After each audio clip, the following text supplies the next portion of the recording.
everyone, Kathy here, and welcome back to my channel. For today's episode, I have invited Colin to speak about his life experience. Colin was born in Northern Ireland and moved to the south of Ireland with his family as a child. In his 20s, he decided to leave it all behind to come to the US and live the American dream. Good morning, Colin, and welcome to the show. Good morning, Kathy. Thanks very much for having me. You have been living in the US for quite some time now. Can you please tell us a little bit more about your past? Sure. I moved to New York City in 1993, so a long time ago. And I was always very keen on working with words. That was my background. And I had traveled a lot and lived in London and Paris and other places in Toronto.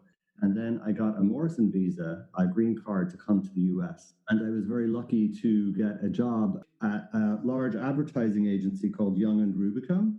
I don't think is a huge player in the advertising world anymore, but in the early and mid to late 90s it was. Through the course of a year or two there, I got to move into doing some copywriting work. And that was what I'd always wanted to do. And they gave me some great opportunities there. And, just like anything, when you're starting at the bottom and working from the ground up, my first couple of years in New York City, I didn't really do much playing. It was like an awful lot of work.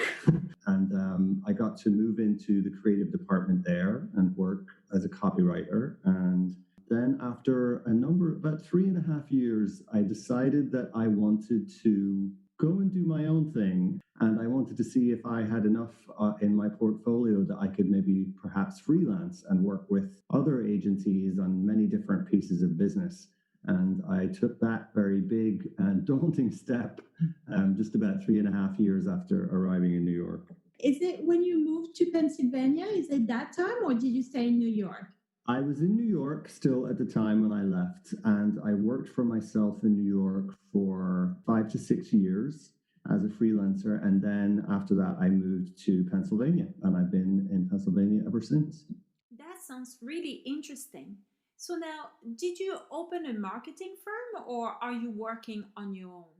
Just to be clear, I'm not a marketing firm per se. I'm a sole proprietor. And that's one of the things I really enjoy about working for myself is that it is just me.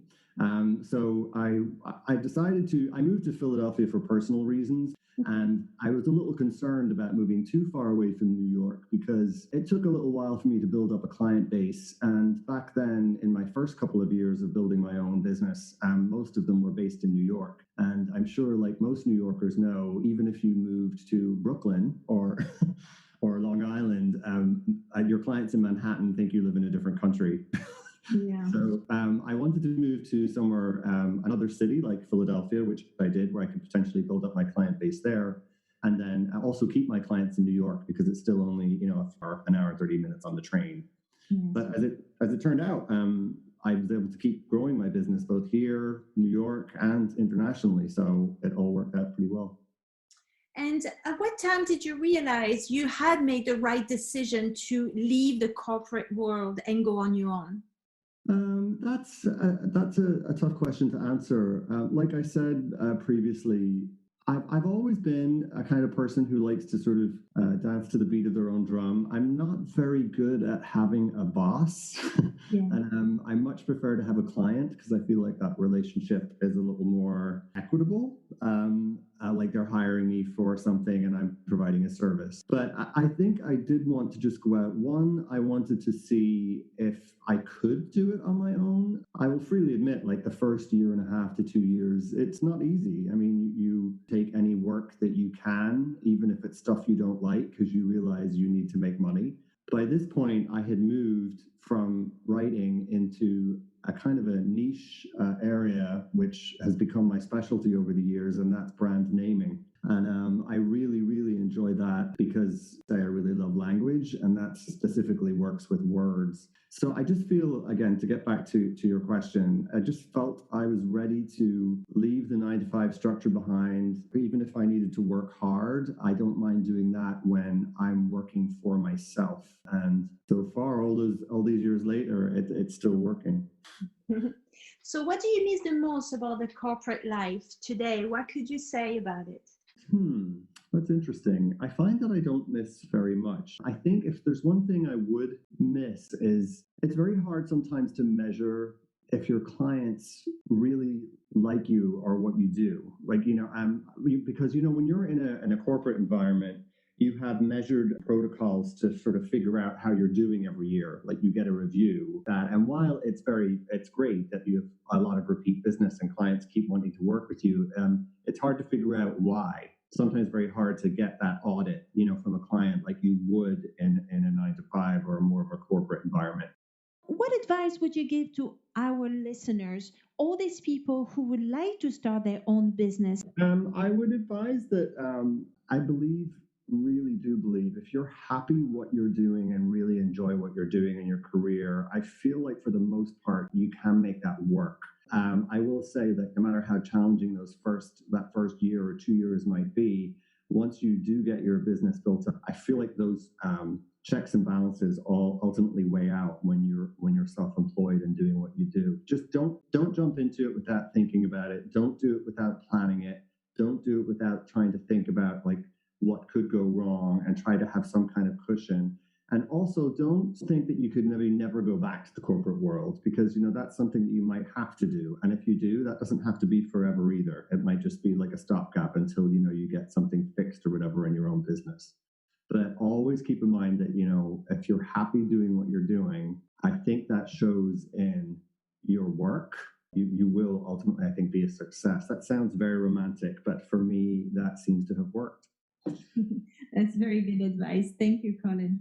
How do you schedule your time on a yearly basis? For example, you close at some time of year, or you never close and you're always available? Or how does it work when you have your own business? That's a good question. I'm very strict. When I'm away on vacation, I'm away. Like I will definitely have a phone like we all do now, or maybe a laptop with me and I will definitely monitor work to see what's going on. But I tell all of my clients, that's great. I want to work with you. But, just to let you know, I'm going to the Caribbean or I'm going home to Ireland or whatever these dates. So if it doesn't work, let's talk about that. Or, if not, then maybe this is not the right time for us to work together, because that work-life balance is huge to me. Because that's one of the reasons why I enjoy working for myself, is that I can do that. And yes, I don't get paid, when I'm not working. If I'm not working for 2 weeks, that's like 2 weeks that you're not going to make money. Another thing I maybe neglected to mention earlier, it took me a while to figure out, and I now have a really good system in place where like the projects I'm working on now, I don't see the money for that potentially for like 3 months. So you always have to try and live that way, like budget your life that way. And I have it down now, and that's fine. But it took me a while to figure that out, because you're just so used working 9 to 5, like steady paycheck comes in every 2 weeks or every month or whatever it is. You can't do that anymore. Another question that I wanted to ask you, especially in the United States, the matter of retirement.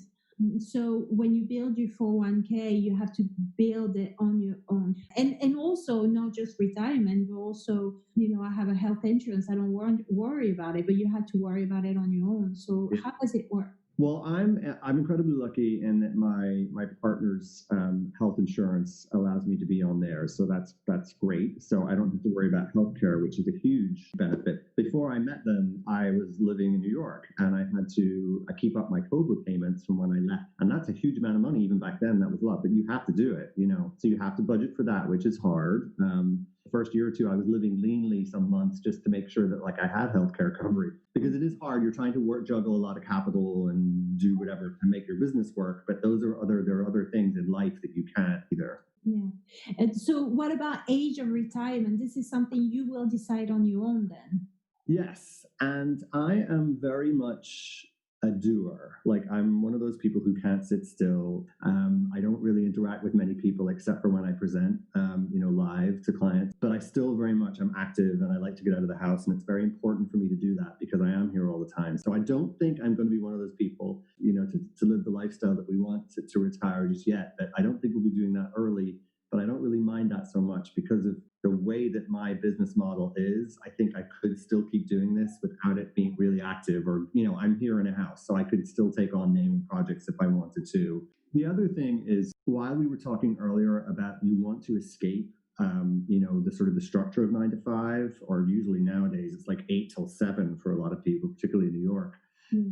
It's very important to even though you love what you do, and that's great, it's, I think, very, very important for you to separate your work and like what's beyond work. I need a dedicated office space that I can close the door and be done with that when I'm done with work. I don't want to be the laptop in the corner of the room where I'm just sitting there all day. This is my dedicated workspace. It's very much my own studio. And, when I'm done, I go downstairs and that's it. It is even like sometimes it's very difficult when it is your business and, you're so passionate about it to not live it all the time. And while that's great, I would never, ever discourage anybody from like being as passionate and trying to make as much of it as they can. Just remember, you have to kind of turn that off as well. Yeah. Again, work-life balance exists even when you love what you do and you're working for yourself, How do you organize your time though? Because I'm sure you have a certain time where you do the admin work, a certain time where you do the work with your clients, and sometimes where you have your work on your own, where you're thinking, how do you organize and make sure you don't forget anything? Because you're one person, so if they can go down very quickly. That's a good question. And another thing I know an awful lot of self-employed people I know struggle with is like getting distracted, like having a structure and like planning your day. And I may be old school, but the paper. I have my list of things to do every single day. And, and I cross them all off as I go. And, there's like a certain part of the time I have to work on billing. And this is a legit part of the business too. I have to sometimes just say, I'm going up to New York for the day and I'm just going to hit 3 clients and take one out for lunch. Like that's a big part of what we do as well, and you have to make time for that. But I'm just lucky to be busy enough that I do have deadlines and it does keep me active. Like, because if I kept communicating with clients at 8:00 at night, they would keep communicating back. So like, you have to stop that. Well, and I have one more question to ask you. It is good to have dreams and say, I want to leave the corporate world and I want to be a baker tomorrow. But how do you weigh the percentage between what you want to do and your childhood dream and what you are trained to do? Can you move from advertising to painting and then just leave everything behind? Would you recommend something like this? I would. Like I said earlier, we spend so much time working. That's why I feel like if you're not passionate and really enjoy what you do, then I feel like a good chunk of the rest of your life is not going to be fun either. So if I wanted to just give up everything I'm doing now and go learn pottery and open my own pottery store, there's a huge risk with that. And I think I would maybe plan it as much as I can. Like, it's not something I'm just going to jump into and do. But I would say do it. And I would say take the risk, because you know what? It would have been worse for me to have not done it than maybe be 50-year-old like I am now and afraid to do it now. I feel like we all should try to do that. Again, don't be foolhardy. You can't be ridiculous. You can't just jump ship and go do whatever without really thinking about it, because there's consequences. I took a leap, and many people like us do, like take a leap to go from salaried employment into like a big unknown where you don't know where you're going to necessarily make enough money. And over the 20-something years that I've been self-employed, is every year like you keep growing? No. You can have like 3 or 4 years where business is doing great, and then you have that 1 year where just things aren't. If you really are passionate about it, it's going to take work before you're going to get to the point where you're like maybe really happy doing it. That's very good advice. Thank you, Colin. Now, I understand on a very different note, I understand that you're also raising funds for people with cystic fibrosis. It's a genetic disorder that affects mostly the lungs. Can you please tell us a little bit more about this? Yeah, absolutely. It is a genetic disorder, and we carry that gene in my extended family. And my brother actually had 2 kids, two boys. My nephews both had cystic fibrosis. And unfortunately, we lost one of them when he was 16, about like 12 or 13 years ago.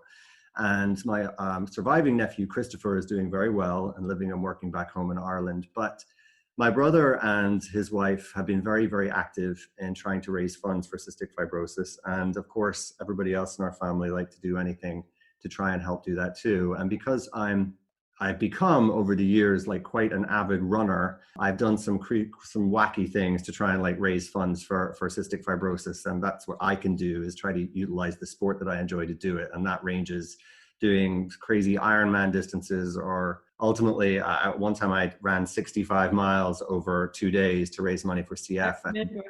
It was insane, but it was great because it was really, really well supported, and I ended up raising over $15,000 for the Cystic Fibrosis Foundation. But my family are very, very active, and every year they do fundraising activities back home in Ireland that is very well supported locally and nationally, actually. So it's a very important cause to us to try and find a cure for cystic fibrosis.